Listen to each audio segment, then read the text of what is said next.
پتہ ہے آزمایا کن کو جاتا ہے؟ جن کی محبت پر ہمیں بڑا مان ہو، جن کے ساتھ گہرا تعلق ہو، جو ہماری ایک پکار پر کچھ بھی کرنے کو تیار ہوں۔ ان کی محبت کو آزمانے کے لیے ہم بغیر کسی وجہ کے خاموش ہو جاتے ہیں۔ جب کوئی خاموشی کی وجہ اور بغیر غلطی کے معافی مانگے، کیوں کہ وہ اپنے من پسند شخص کو کھونا نہیں چاہتا، اپنی ذات کی نفی کر کے اس کی ذات کو ترجیح دیتا ہے، کیونکہ اسے بے پناہ محبت ہوتی ہے۔ اسی طرح اللہ بھی اپنے قریب تعلق والے بندے کو آزمائش میں ڈال کر اس کی محبت کو آزماتا ہے، اس کی مانگی ہوئی دعاؤں پر خاموش ہو جاتا ہے، اس کے تہجد میں کیے گئے سجدوں پر، اس کے آنسوں پر کن نہیں کہتا، کیونکہ وہ محبت دیکھنا چاہ رہا ہوتا ہے اپنے بندے کی، اس کا یقین دیکھنا چاہتا ہے کہ میرا بندہ کتنا بھروسہ رکھتا ہے۔ پھر جو لوگ اپنے رب کی محبت کے لیے صبر کرتے ہیں، یقین رکھتے ہیں، پھر اللہ بھی ان کے لیے معجزے کرتا ہے کہ انسانی عقل دنگ رہ جاتی ہے۔ اللہ صرف اور صرف محبت ہے، ایسا ممکن ہی نہیں کہ وہ اپنے بندے کی پکار نہ سنے۔ وہ سنتا ہے، مگر جواب بہترین وقت پر دیتا ہے۔ دعا اللہ کی رضا کا حصہ ہے۔ اگر تمہاری دعائیں قبول نہ ہونی ہوتی تو اللہ دعاؤں کی جانب تمہارا دل کیوں پھیرتا؟ توکل رکھو، کیونکہ توکل رکھنے والوں کے لیے اللہ ناممکن ذریعوں سے ایسے ممکن معجزے لاتا ہے کہ تمہاری دعائیں یا تو تمہاری زندگی بدل دیتی ہیں یا پھر تمہیں بدل دیں گی، مگر رائے گاہ کبھی نہیں جائیں گی۔ یہ تمہارے اللہ کا تم سے وعدہ ہے، اور اللہ اپنے وعدوں کا پکا ہے۔ صبر مشکل ہے، بہت مشکل، لیکن اس کا صلہ بے حد خوبصورت ہے۔ ابھی نہ صحیح، مگر تمہاری دعاؤں کا جواب جب بھی آئے گا، کن سے حالی نہیں آئے گا۔ یقین رکھو کہ اللہ پاک کی تعبیریں ہمارے دکھے ہوئے خوابوں سے بہت بہتر ہوتی ہیں، اور جب تمہاری نیت صاف ہوتی ہے اور تم کسی کام کو کرنے کا ٹھان لیتے ہو تو کائنات کی ساری طاقتیں متحرک ہو جاتی ہیں۔ پھر اللہ پاک خود تمہاری مدد کرتا ہے۔ پھر یہ مت دیکھو کہ تمہارے بس میں کیا ہے، بلکہ یہ دیکھو کہ جس سے مانگ رہے ہو اس کے بس میں کیا نہیں ہے۔ جس نے زخم دیا ہے وہی مرہم بھی لگائے گا۔ اللہ پاک تمہاری زبان کو مانگنے کی ہمت تب دیتا ہے جب وہ تمہاری دعاؤں پر راضی ہونا چاہتا ہے۔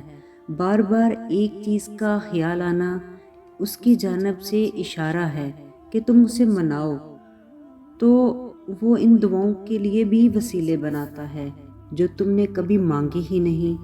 تو پھر ان دعاؤں کو ادھورا کیسے چھوڑ سکتا ہے جسے تم تڑپتے ہوئے اس سے بار بار مانگتے ہو؟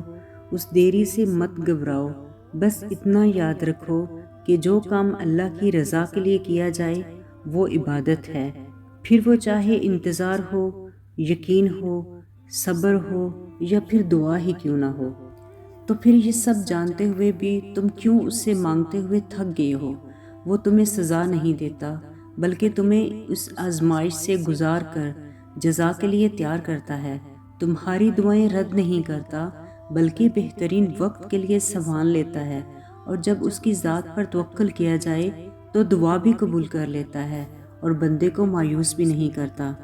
ہمارا یہ بھروسہ ہی ہمارا ایمان ہے۔ چیزیں خود ٹھیک کرنے سے ٹھیک نہ ہوں تو ان کو سجدوں میں چھوڑ آیا کرو، دعا کیا کرو، ہر چیز کا حل دعا ہی ہے۔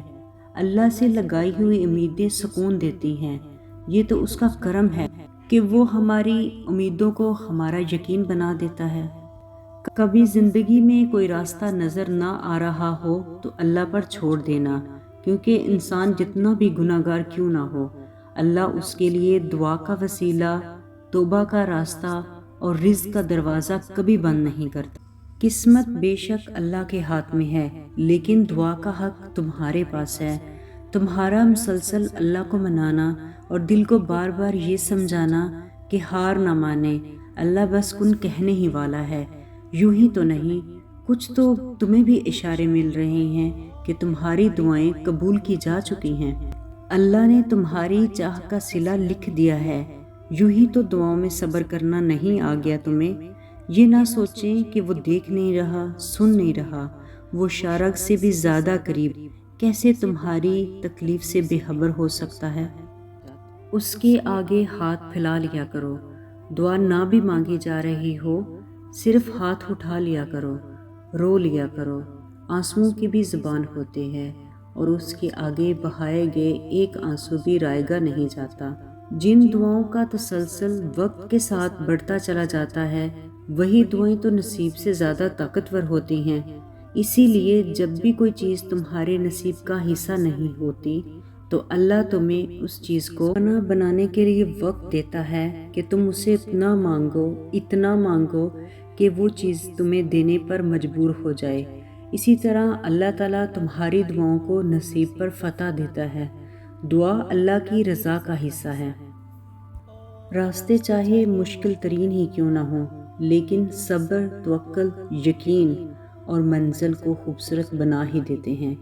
کبھی کبھار بے حد توکل کے بعد بھی یقین ڈگمگانے لگتا ہے، کبھی کبھار بے حد صبر کے بعد بھی سب ناممکن سا لگنے لگتا ہے، اور یقین ڈگمگانے میں اور صبر ٹوٹ جانے میں کوئی برائی نہیں، کیونکہ ہم سب انسان ہیں، اس لیے نہ ہر وقت یقین کے دیار میں رہ سکتے ہیں اور نہ ہی ہر وقت صبر کر سکتے ہیں۔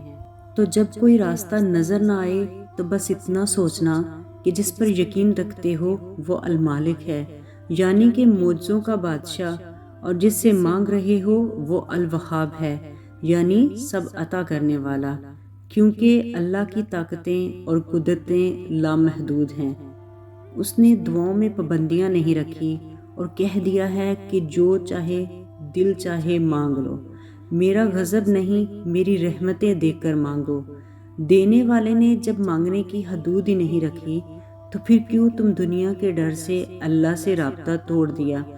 دعا اللہ کی آزمائش نہیں، یہ انسان کی آزمائش ہے کہ انسان سارے راستے بند ہونے کے باوجود بھی اپنے اللہ پر یقین رکھتا ہے کہ نہیں۔ سارے بند دروازے دیکھ کر اللہ کے دروازے پر دستک دیتا ہے کہ نہیں۔ جس طرح ہر چیز کی بنیاد ہوتی ہے، اسی طرح دعا کی بنیاد بھی ہے۔ ناممکن چیز کا مانگنا، اور دعا بنی کس لیے ہے؟ ناممکن کو ممکن کرنے کے لیے، بند دروازوں کو کھولنے کے لیے۔ یقین کے سفر پر چلتے ہوئے وہ دروازے بھی کھل جائیں گے جن کی چابی آپ کے پاس نہیں ہوگی۔ آزمائش طویل ہو رہی ہے تو سمجھ جاؤ کہ تمہیں چنا جا چکا ہے، اللہ کے پیارے بندوں کی فہرست میں شمار کیا جا چکا ہے۔ ہر آزمائش اور تکلیف بے وجہ مقدر کا حصہ نہیں ہے۔ صبر کے کڑوے گھونٹ کے بدلے تمہیں شکر کے سجدے تک لانے کا وعدہ ہے۔ بھول گئے ہو حضرت ابراہیم علیہ السلام کا قصہ؟ پھر نوازتا ہے اسی چیز کو تمہارے صبر کا صلہ بنا کر۔ بے شک دعا، توکل، صبر، پھر ہر شے تیرا مقدر۔